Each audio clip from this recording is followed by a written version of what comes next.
Hello, everyone, and welcome to 24 Shades of Blue. My name is Anime, and I'm your new host for this series. On today's episode, we are going to be going behind the scenes of the Missing Persons Unit and learning all about them and how they have progressed to today. Joining us, we have acting Detective Sergeant Steve Smith, as well as Detective Shona Patterson. Thank you so much for joining us. Thank you for having us. Thanks, Anime. And so, Steve, you've been here before, but we don't really know too much about you. And Shona, you're a new guest for us. Can you tell us a little bit about yourselves? Well, I was hired with TPS in 1996. From there, I was assigned to 51 Division. I worked a number of units in 51 Division, the crew unit, the MCU unit, order management unit, the CIB. About 3 years in, I went to the drug squad and I worked the street teams in the drug squad. From there, I went to the major project section of drugs. After that, I went back to the street teams in the drug squad. I went to the provincial rope unit from the drug squad. From there, I spent 10 months at the RCMP Immigration Task Force. I was actually promoted out of there and I went back to 51 as a sergeant. From there, I went to the CIB again and then to the MCU as a detective. From there, I went to the holdup squad for 4 years. And then in 2017, I came to homicide as a detective. And for the past 2.5 years, I've been acting detective sergeant in charge of homicide, missing persons, both the cold case unit, the missing persons unit, the forensic video, and the major case management units. Wow, what an established career. And I can't wait to delve deeper into that. And Shona, how about yourself? So in 2005, I was hired with the Toronto Police Service, and I've had a great career. I started at 54 Division, which is East York area of the city. And from there, I worked the Youth Bureau as well as the CIB. And then I was very fortunate to come to sex crimes here at headquarters. And I did the majority of my career at sex crimes. And then fortunately, about a year ago, I joined Steve at the Missing Persons Unit. I'm very lucky and fortunate to have someone that does have a very vast career and the experience that Steve does, because on a daily basis, I go to him for advice. And so I am a newly promoted officer as well. So detective is something that's new to me, this rank. So not only just like the experience in supervising others, working well with others, but just the content and the experience and the direction. No, that's fantastic. And you mentioned that just with the experience of Steve, that's really helped you along in your career. And both of you have so many different avenues that you've experienced. With us, could you teach us a little bit more about what the Missing Person Unit is all about? What is the role and how has it changed over the years? The Missing Persons Unit obviously was established in the last few years. It was part of the service looking into how we dealt with the missing persons, and it became part of the MacArthur investigation, where there were certain cracks where people fell through no fault of the investigators and such, but it was just a process that we had to fix to make sure that these things didn't happen anymore. There was actually a judicial review that provided 151 recommendations that we're in the process of implementing within Toronto. The beginning of the Missing Persons Unit, because it was so small, we were originally just kind of a quality control unit to make sure that the divisions were doing what was needed. But as we've been able to expand as per the recommendations, we now have a unit where we actually go out and take on a lot of these calls and actually work alongside the investigators to ensure the best possible outcome for all the missing people. And Shona can probably elaborate a bit from there. Yeah, so we're really grateful for that original team that came and started Missing Persons Unit. So they really established and brought the service up to standard. So it was, like Steve said, very much of a quality control unit, but it was very important for liability and ensuring that, for example, we had a lot of information only reports out there in the field, and they weren't necessarily deemed missing persons. So that means, are they on our radar? Are they following up? So they really established a good standing for missing persons and a platform that we were able to build from that. And now we provide 24-hour coverage. So we have a new mandate. We've moved away from the quality control. The divisions handle that. And we're deployed at very high risk situations. So a process that we put in place is monitoring that call. As soon as that missing person call hits the board, whether it's a 911 call or just a regular non-emergency call, we're monitoring that for risks and different vulnerabilities, different marginalized communities that might be involved in that call. And we're bringing that to the investigators right away and reaching out to divisions and potentially deploying into the field to support that investigation. So when we went live with the new mandate, we were deployed 80 times within the first month. So I think we are making a difference and an impact in the community as well as our service. And so when we're looking at a missing person statement, what do we normally tell the public? And how has that changed from when the missing persons units first started until what we see now? Okay, great question. I'll give you a little history on that. So there is so Steve had mentioned the report by the Honorable Justice Epstein. From that, the Toronto Police, they created a really specialized team of both community members as well as police officers. And they're called the Missing and Missed Implementation Team. So because of our position at Homicide and Missing Persons Unit, we're not necessarily a member of the MMIT, but we definitely get to sit in and be exposed to all the discussions that are happening because we truly bring that change management focus to the rest of the city, all the divisions.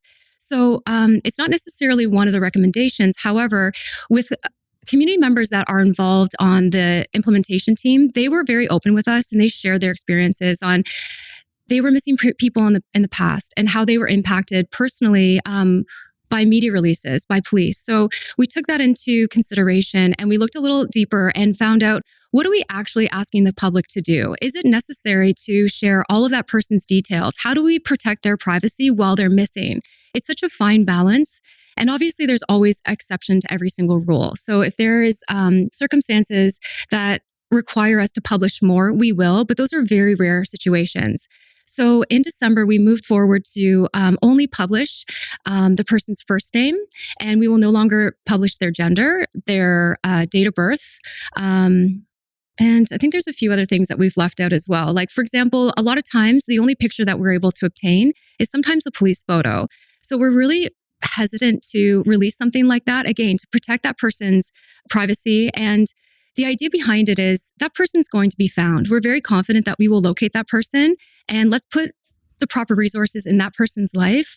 So they're back in the community, they're back thriving in the community, and they're not having to go to a job interview. And what do we all do these days? People that go on job interviews, they go on their first dates, they're Googling everyone that they meet.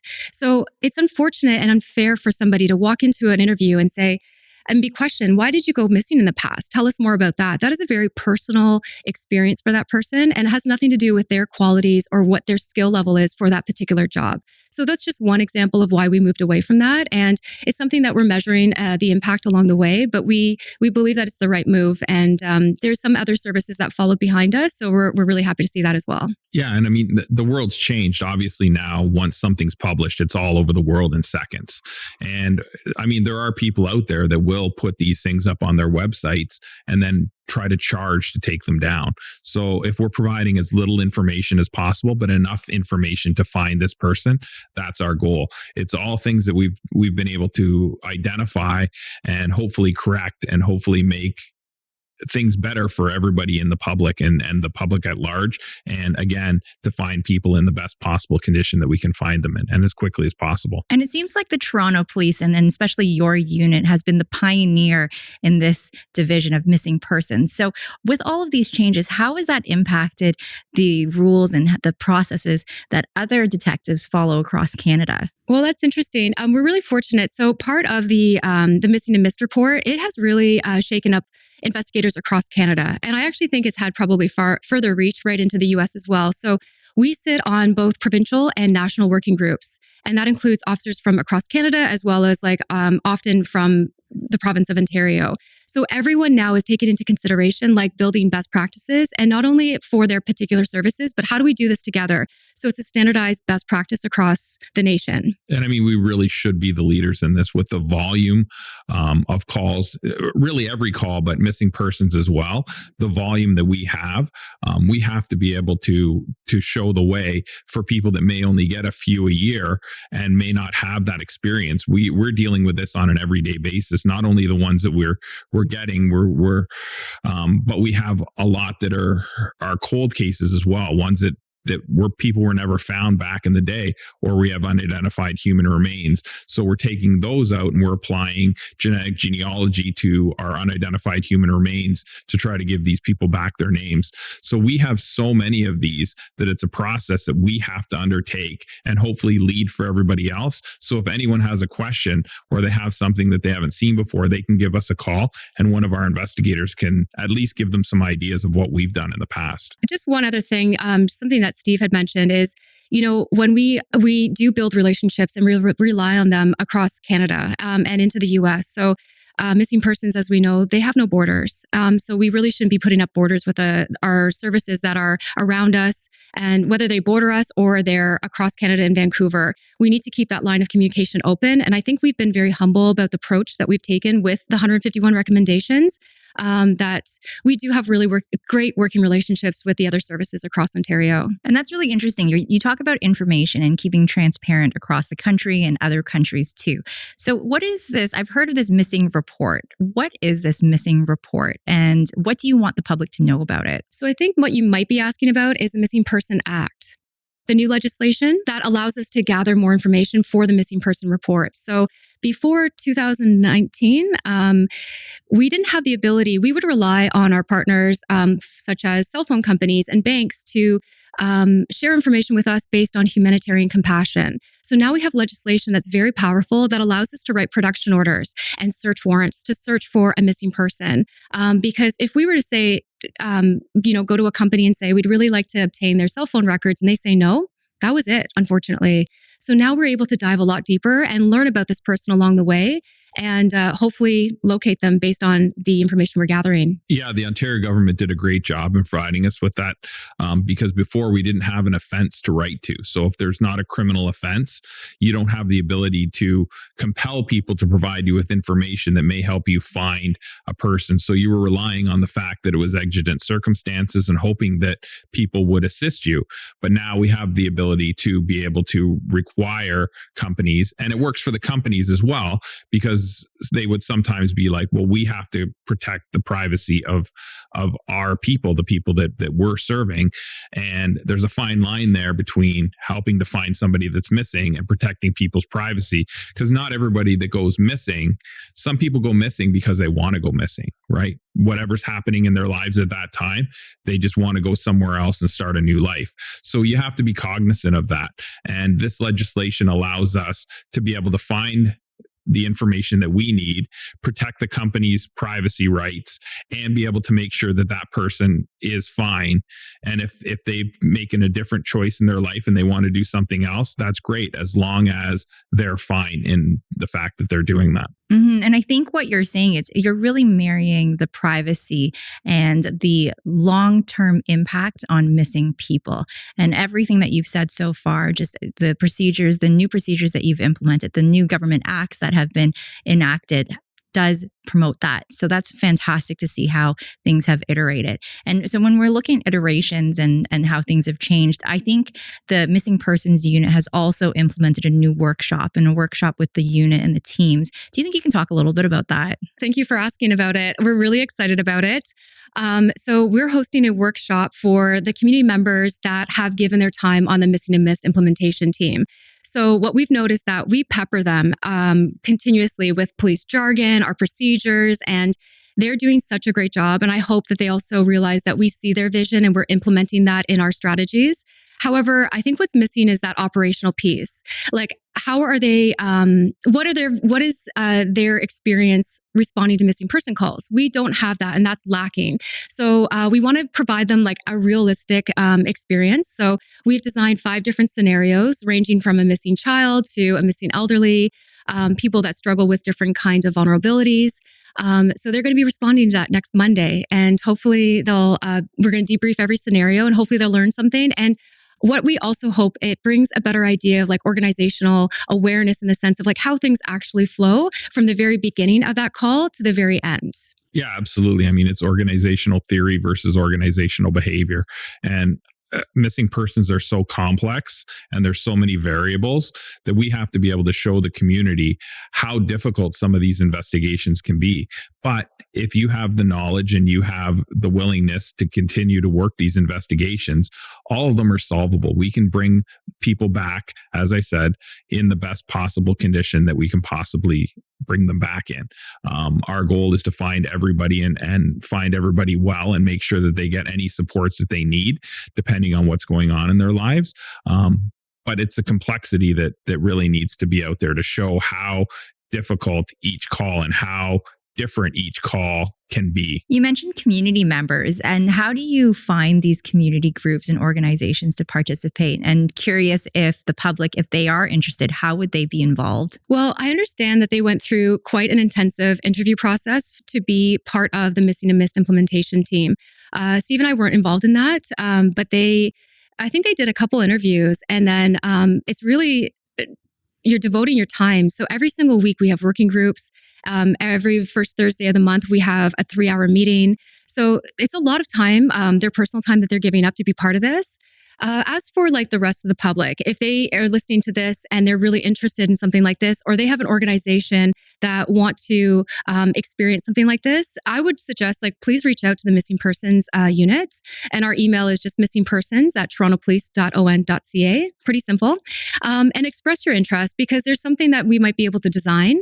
And we are always looking for community groups and engagement to work with, because this is not necessarily a criminal investigation. And that's a huge misconception by both police and as well as the community. So when we're talking about putting out new media releases, we want the public to see that this is not a criminal investigation. This person has done nothing wrong.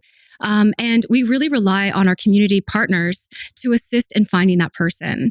So anytime that anyone's willing to work with us, if we can create a few scenarios to have that more realistic approach, we would love to be able to do that. Yeah, absolutely. I mean, when a person goes missing, there's millions of eyes in Toronto, and we want to mobilize all those eyes to help find this person. Mm-hmm. Do you have any last messages for our listeners? Well, I guess two things. Just the future of the Missing Person Unit. We're very lucky to announce that we have 4 brilliant civilians. They're going to be joining our team in a couple weeks. They're going to be missing person coordinators. So they have a huge job ahead of them. They're going to be not only assigned to 2 investigators each in the unit to support, as well as to be deployed into the field. But it's going to be a really interesting investigative position for the civilians. And we also are working on preventative pieces as well. What that exactly looks like, I'm not sure, but we are definitely looking for the preventive piece and then the restorative piece as well. I think that's goes hand in hand with missing persons. Yeah, absolutely. And I mean, on top of all that, the investigators are still working their cases from the 60s, 70s, 80s, and we're actually getting a lot of traction in identifying these people. So hopefully over the next few months, we're going to be able to come out with a number of news releases of people that have been unidentified for years and decades, and we're actually going to give them their name back and be able to notify the families that we have actually found their family member that's gone missing years ago. Wow, that's incredible. Which is the change of technology and process improvements. Where are we now? That's incredible. And so thank you to both of you for joining us for this podcast. And thank you to all of our listeners. This is 24 Shades of Blue. My name is Anime, and I will see you next time.